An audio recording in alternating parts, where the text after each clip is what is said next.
an independent business distributor for Python Science. I came about Python Science a couple of months ago, but what really led me to it happened to be a personal health issue.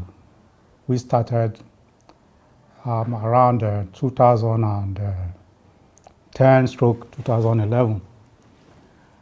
I was diagnosed of having meningioma, which is a brain tumor growth in my head. Around that time, I went all over the places, did so many tests at different hospitals, both here in Nigeria and in the US. And it dawned on me that I had to go through surgery. Eventually, I went to India for the surgery. And when I got to India, I went through some series of tests over there. And in the process of the test, I was also discovered to have kidney cancer. So the doctor said, first of all, the meningioma is not life-threatening. Although I was in pain, in fact, I couldn't write. The evidence was obvious. I couldn't even write. My writing was not legible. I couldn't sign my signature. I was not working properly, And then they said the kidney cancer must be done first. I never had any pain around my kidney anyway. So I went through the operation to remove the kidney, the cancerous part of the kidney. Luckily, I still have the kidney is still in me, but they just cut off the affected area. So I did another surgery just about 2 weeks after that kidney surgery to remove the brain tumor. After the surgery, I was to be discharged about a day, maybe or so. They told me they will discharge you the following morning. And a day before the discharge, I went into a coma. I was just talking with my wife and some people who came to visit me at the hospital. And I just passed out, went into a coma.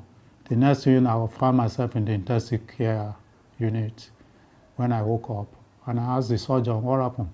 He said it was a kind of epileptic seizure, So I started wondering, what's that got to do with this? He said, well, after doing a brain surgery, such things could happen and stuff like that. And he was even grateful to God that it happened, because he claimed that if it had happened in the aircraft, I was to be discharged the following day. If it had happened at the aircraft while on my way back to Nigeria, it would have caused a lot of panic and caused more problem. And also, the people around might not even know what to do. So, at any rate, he said the good thing is that they will address the epilepsy issue. And I was later placed on some series of drugs to address the epileptic issue, And one of the drugs is this one, and this. So, and before that issue came up, I had other health issues anyway, before I went for the surgery, like diabetic, BP, and stuff like that. So at the end of the day, the number of drugs I was taking were like 12 different drugs in a day at a time. And I take all these drugs 3 times a day, This I forgot. After the surgery, I also had another issue. I developed thrombus in my right thigh, and the leg was swollen.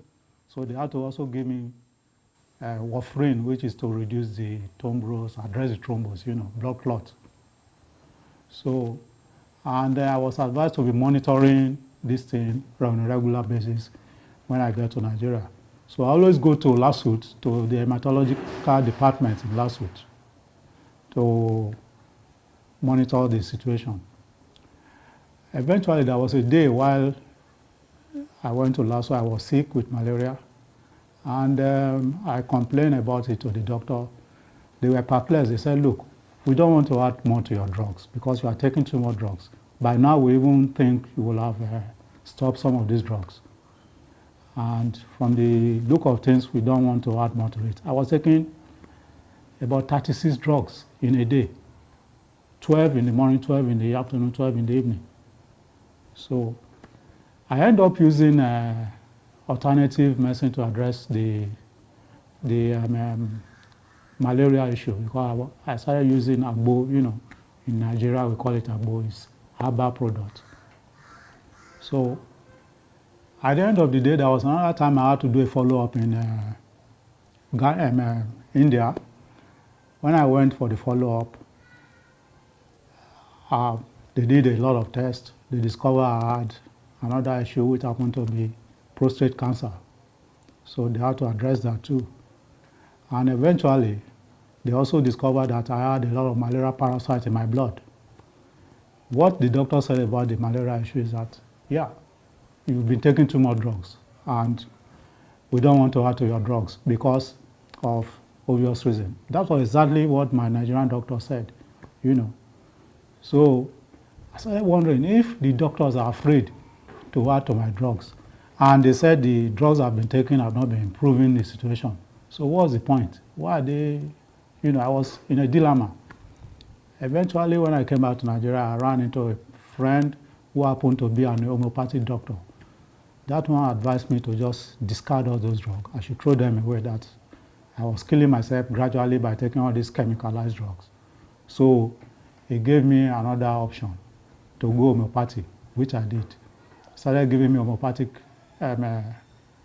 drugs, which I was using. But the funny thing is that those drugs I was using for him was too expensive for my liking. The guy charged me 1 million naira. In Nigeria, 1 million naira, as at that time, was a lot of money. Even now, it's a lot.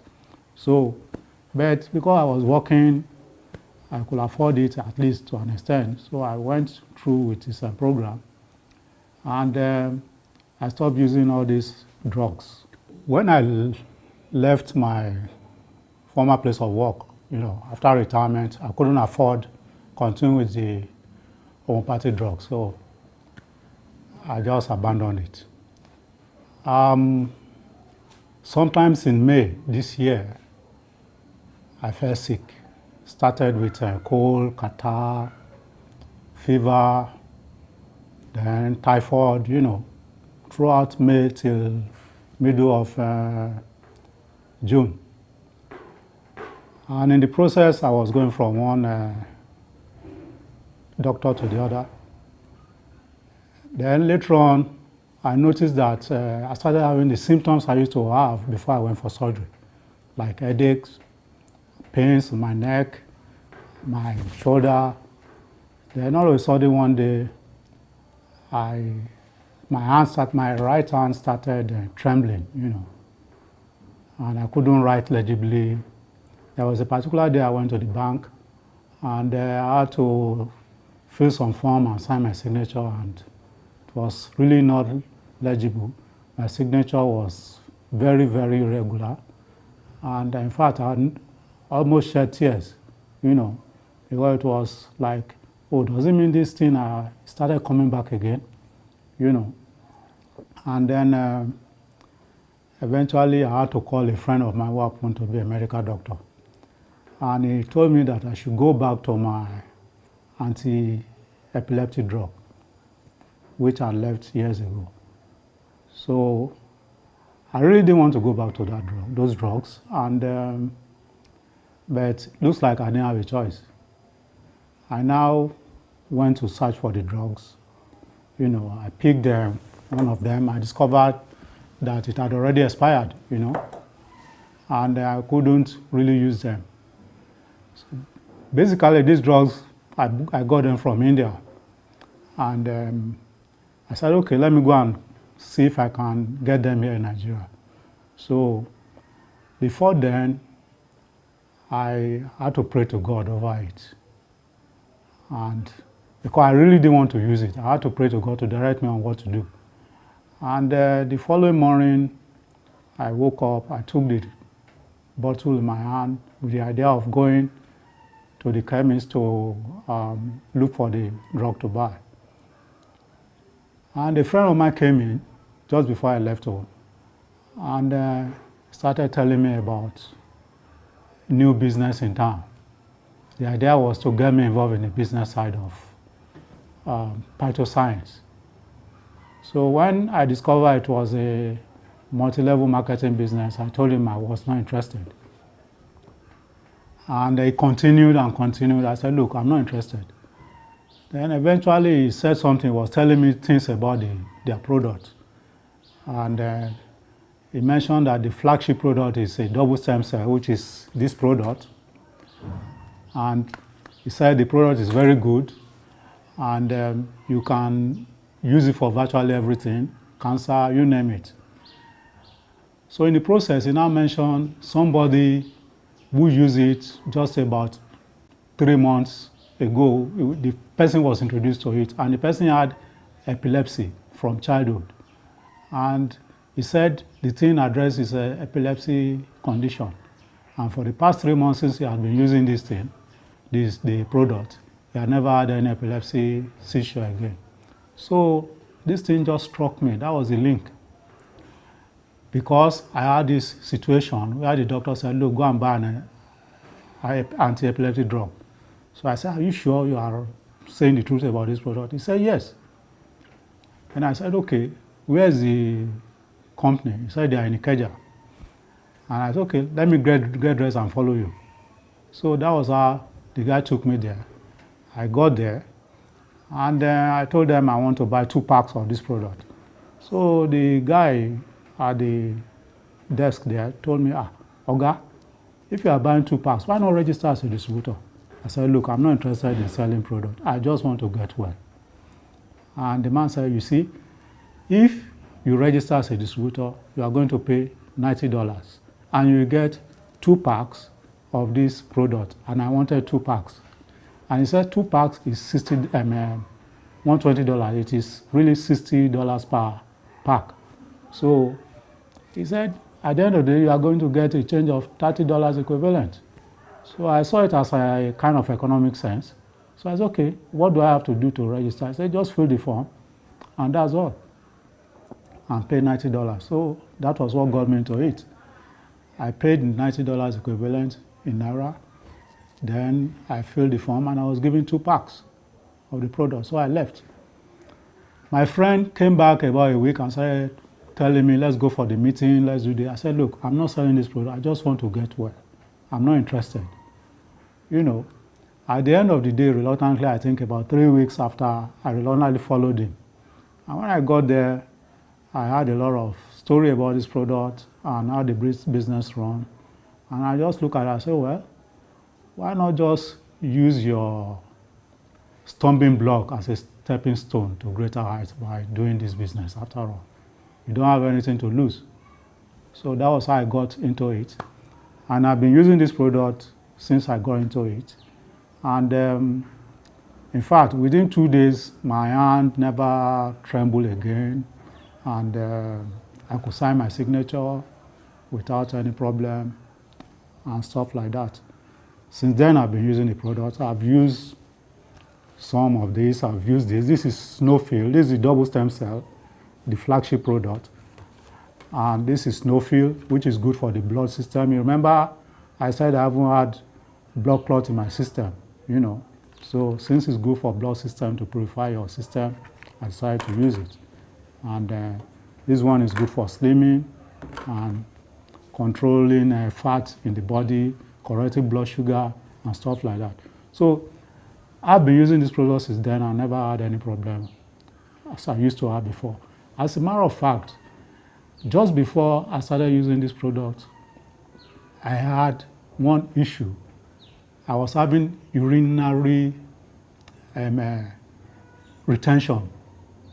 You know, like you go to the toilet and the urine won't flow out very well. You have to go back off and on.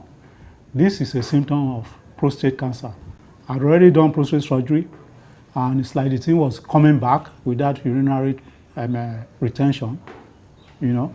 So since I've started using the product, I go to the toilet and it comes out freely.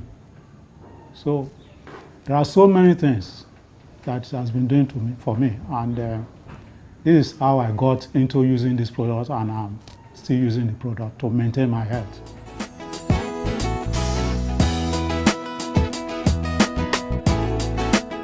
PT scan and go for, when I went for the test. MRI, PET scan, you want to find out whether you have cancer.